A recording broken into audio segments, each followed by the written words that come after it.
Russ, there's no reason to argue with me about this. I made up my mind. I just can't stay here anymore. Becky, it just doesn't make any sense. It does to me. Why live on campus?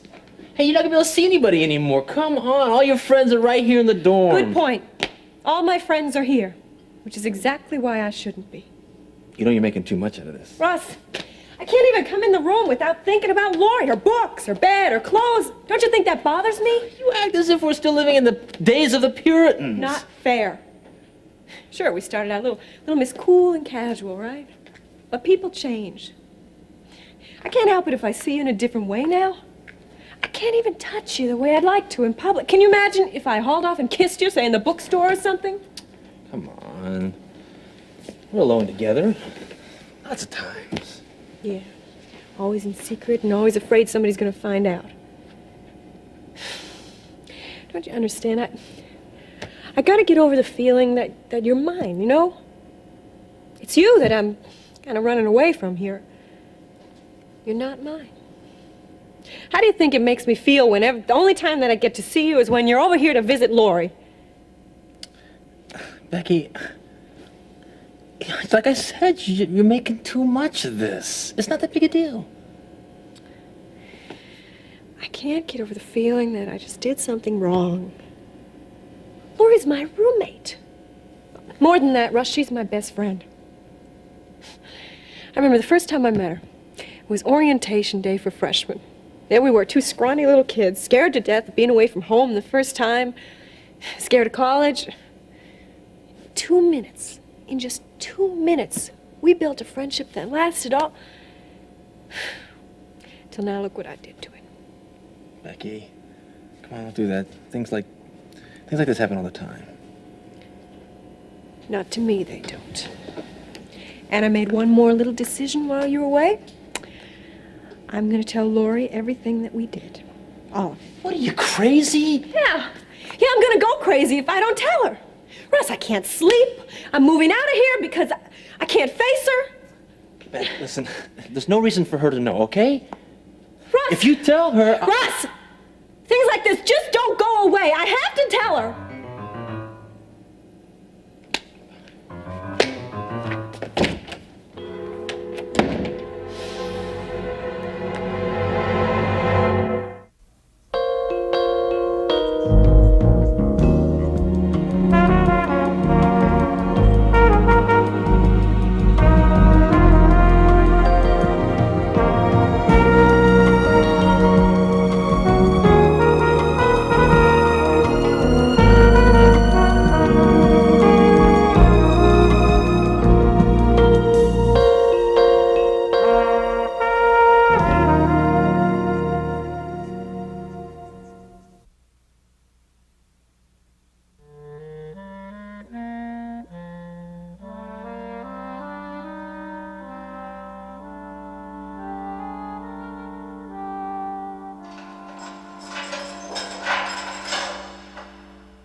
Liz? Well, you look as fit as a fiddle, with only a few broken strings. How are you? I'm okay. Never better. Did you break anything? Did the doctor look at you? Oh, Liz, why bother? I know what you think of me. You and everybody else, and it's all true. I'm no good. Jeff, you have to stop putting yourself down. I lost my job. Not once, but twice, and in 2 months. Now, how many guys can match that? That doesn't matter. You can get another job. The point now is to get you some help. You keep saying that. Get help. Help for what? For a big mouth has-been who nobody ever liked? This didn't happen to me overnight, Liz. A guy like me just doesn't turn into a rummy like that. What's the matter now? I'm surprised to hear you admit it. Jeff, that's a good sign. I know what I am. You're not the only one that calls me that, Liz. I'm an alcoholic. But to recognize it and accept it, Jeff, that's a wonderful beginning. Let me tell you something, Liz. When I was a kid, my mom and dad would never look at me. I used to want to say, hey, Mom, hey, Dad, I'm over here. Would you look at me? I remember one time I built a little stage out of cardboard boxes, and I made up a show all by myself. I just wanted to please my folks. I rehearsed and I rehearsed and I played all the roles.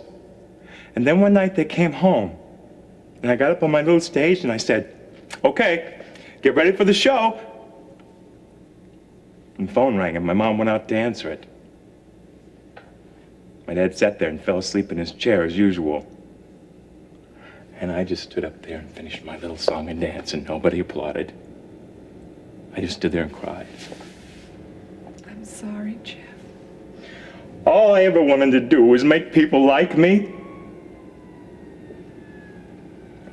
I was about 17, and I found a place where I had an audience.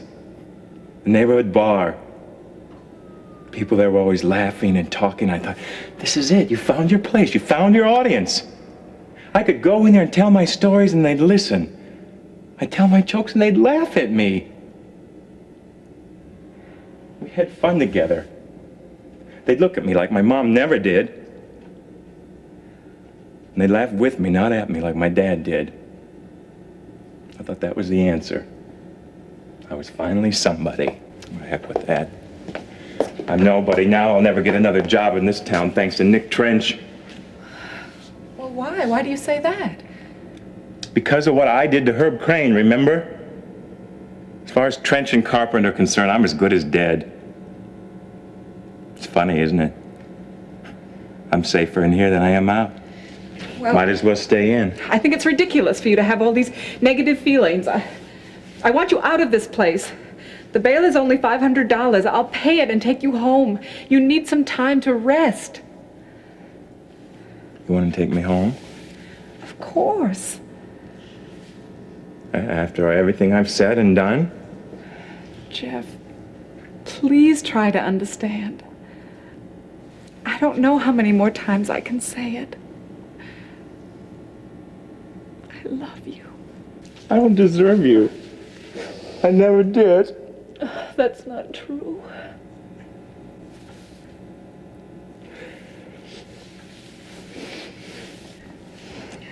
I better go to Captain Russo and see what I have to do about paying the fine.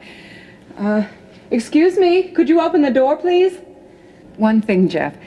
I think it would be a good idea if we left Jenny at Mrs. Lindsay's for a few days. We need some time alone together. I guess you're right. I can't believe I hit her. Is she all right?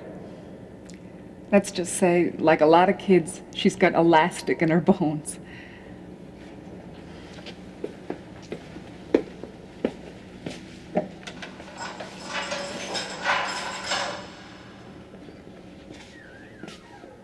Liz?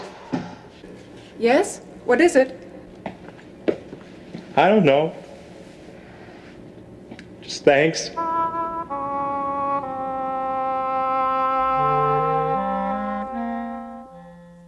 But Miriam, why so soon?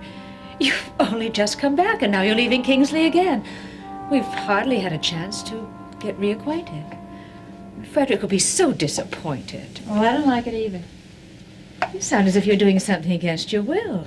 Now, is this my daughter who usually has her own way and everything? Not anymore. I have been ordered to return. I don't understand. Nick Trench. He's taking me on a cruise down the coast. Well, you will have to explain much more about this, young lady. You're taking orders from that hoodlum? Mother, it isn't exactly that. Nick happens to be a very nice man most of the time, and he's in Father's firm, so I really didn't see any harm in going. Didn't see any Mother, harm in... we have gone out a few times. Well, what does your father have to say about this? Mother, I am not a child. Even if you don't think so, I am an adult. Then act like one and answer my questions. What does your father have to say about your socializing with a known gangster? All right. All right, so he doesn't like it any more than you do, and he's trying to do something about it. Well, why don't you simply refuse to see him? Your father will back you up. Oh, well, I know that. Mother, he can't. He's just as involved as I am. In what? Well, I suppose there's no sense in keeping it from you. He's part of the organization. When he became a partner in Cardello Enterprises, they took over everything, and they don't do business the way Father thought they would. If they can't buy what they want, they just take it. I'm sorry, I shouldn't be telling you all this. Oh, Mary, just like your father. Never willing to share your problems, only your triumphs. Mother, this is a very dangerous time for him. His life isn't free anymore. He's being owned by the organization, just like Nick Trench thinks he owns me. This Mr. Trench, do you like him? Well, I was fond of him at first. I mean, he's very handsome, nice to talk to. He knows everyone, was anybody. But no, I don't think I could be really serious about it. Please, please, take that grim look off your face. I'm not going to elope with the known gangster, as you so charmingly put it. Actually, it's quite the opposite. I'd like to be rid of him. I'm just not sure how to do it.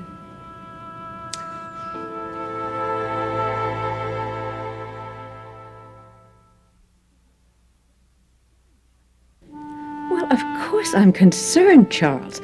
How did you let something like this happen? What are we talking about? My partnership with Cardello or Miriam's social life? You must understand how upset I am. How could you let a man like that date our daughter? I swear to you, Helen, I tried to persuade her to keep away from Trench. Just when did this start? Oh, weeks ago. She was lonely and she didn't have any friends down here. Why didn't you put a stop to it? I was brand new in the company and I certainly didn't know anything at all about Trench. If I'd known then what I know now, I would never have allowed her to see him. But now, really, Helen... I just can't imagine this, Charles. You've spent a lifetime managing companies, making executive decisions, being in charge, and now you're letting somebody else tell you what to do? It really is a very awkward situation. I don't think I've ever encountered men with such shameless principles before. No, that isn't accurate. Men with no principles. Their only dedication being to win at any cost. Charles, you sound frightened. Are you? Well, it really is a hard puzzle. For the first time in my life, I just don't know where all the pieces fit. And I know now that joining the partnership was a terrible mistake. I'm sorry to admit that. Well, the answer is simple. Get out. Sell the company back to them, lock, stock, and barrel.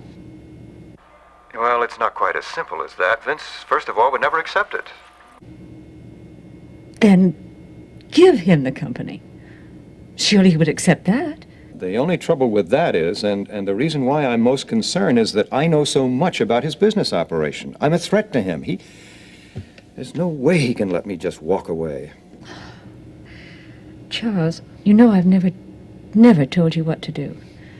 But I'm going to say something now, and I want you to believe that I mean it from the bottom of my heart. I want you to get away from these men. Now, I still have plenty of money, more than I need, if that would be of any help to you. Helen, I appreciate that very much. And I know that wasn't an easy thing for you to say. No, I really, my problems are not financial at all. I'm simply trying to find a way to get free of this organization without... Without what? Well, I was going to say without bloodshed, but what I really meant was... Oh, Charles, I am very worried about you and Miriam. Please remember that I'm here if you need me. I always have been. That's very sweet, Helen. Thank you.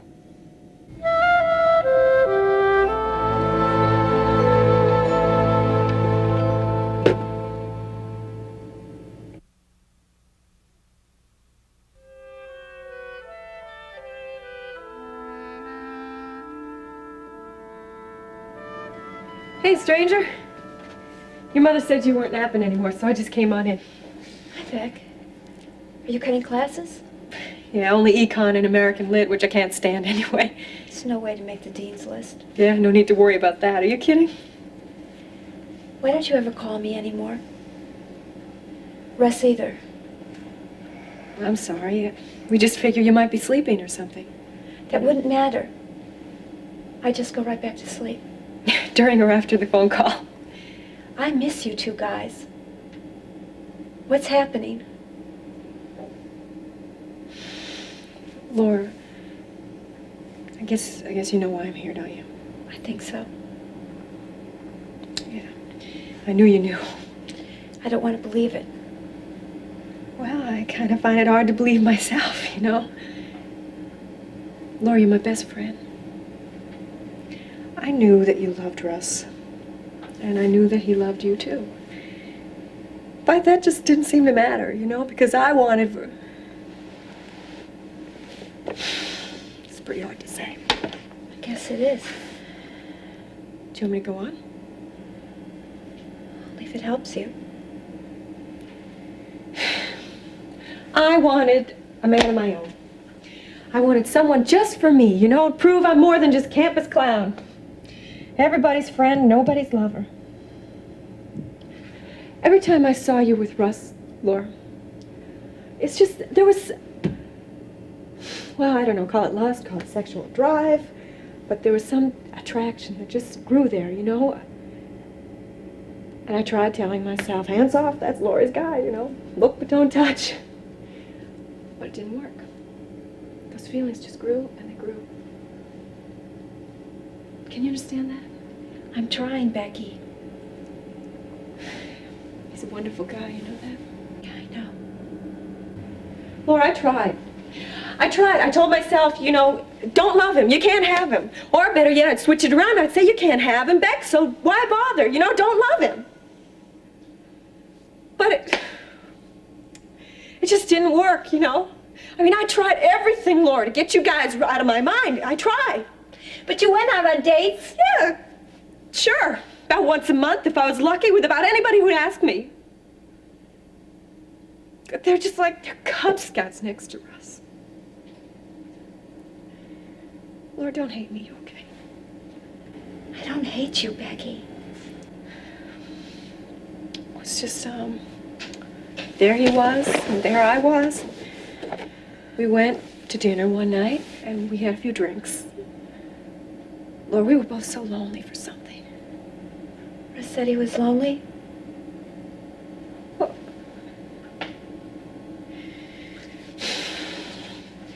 we just don't got that old self-discipline that you got, you know? I mean, it was just the two of us. And we just couldn't say no to one another. That's the awful part about it, Laura. We knew what we were doing. We knew that we were hurting you. But we just went right on ahead. And we did it. And we hurt you.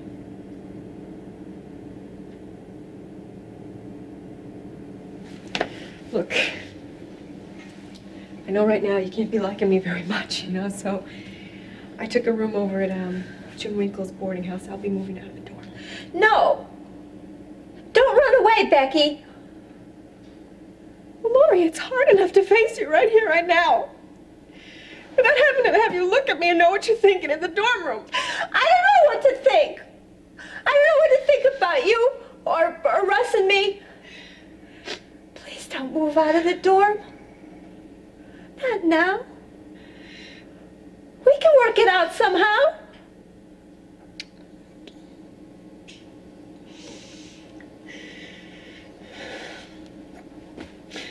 Look, I want you to understand one thing, all right?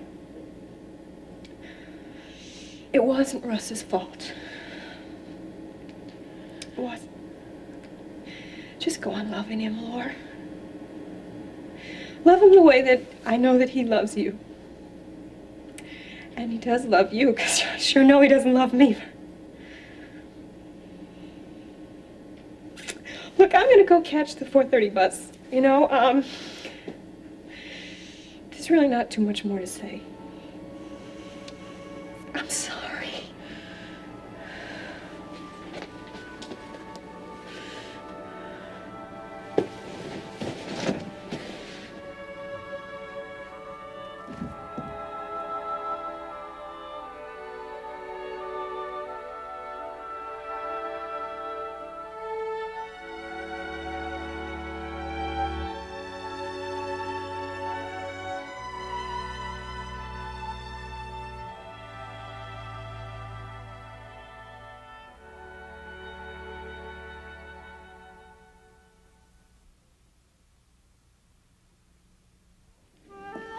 I know they didn't give you much to eat in that awful place.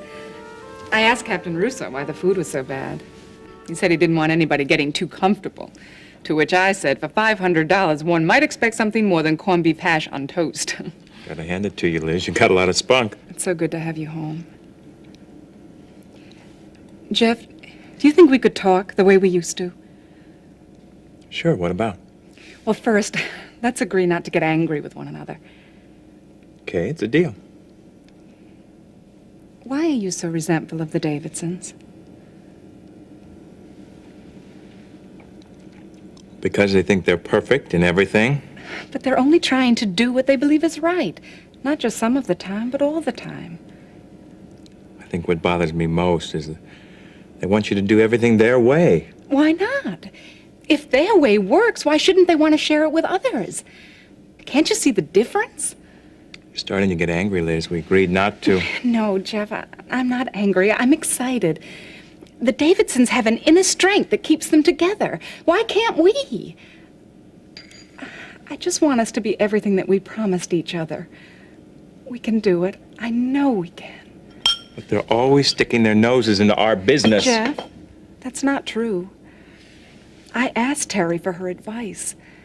I went to her because I was desperate and lonely. She's been a better friend to us, Jeff, than you know.